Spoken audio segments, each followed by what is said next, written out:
Selon toi, qu'est-ce qui fait que quelqu'un...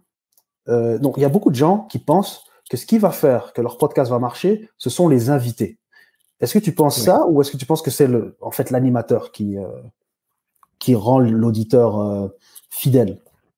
C'est l'animateur. Parce que la bonne nouvelle et la mauvaise nouvelle pour tous les podcasteurs, pour tous les créateurs de contenu, c'est que quand un invité va sur ton podcast, mais il va aussi aller sur le podcast de X, de Y, qui sont à peu près dans la même thématique. Tu vois, c'est comme ça. En général, ils font les tournées des podcasts, ou enfin, ils interviennent dans plusieurs podcasts parce que tout le monde y gagne. Donc, c'est pas forcément sur ça que tu vas te distinguer. Après, c'est un plus parce que si les gens, par exemple, qui suivent Olivier Roland te découvrent via le podcast que tu as fait avec lui et qu'ils ont apprécié comment c'était mené, là, ils vont te suivre. Donc, c'est pour ça que c'est intéressant.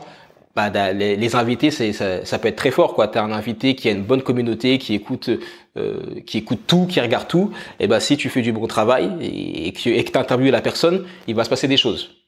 Moi, pour donner un exemple, un des podcasts que j'ai effectué avec Maxime Victor, que vous devez sûrement bien connaître, au Canada, c'est un podcast qui m'a ramené, c'est un podcast qui m'a ramené peut-être 3-4 clients et je sais pas combien d'abonnés. Et c'était il y a 2 ans et demi, et je voulais pas le sortir parce que je trouvais que le son n'était pas assez propre et que c'était trop court et nanana. Mais non, tu vois, ce podcast, il m'a ramené des personnes.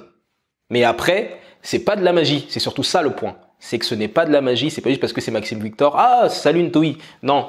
Il y a un process, il y a savoir faire des appels à l'action, il y a aussi le fait de savoir mener l'émission, toutes ces choses-là qui vont faire la différence.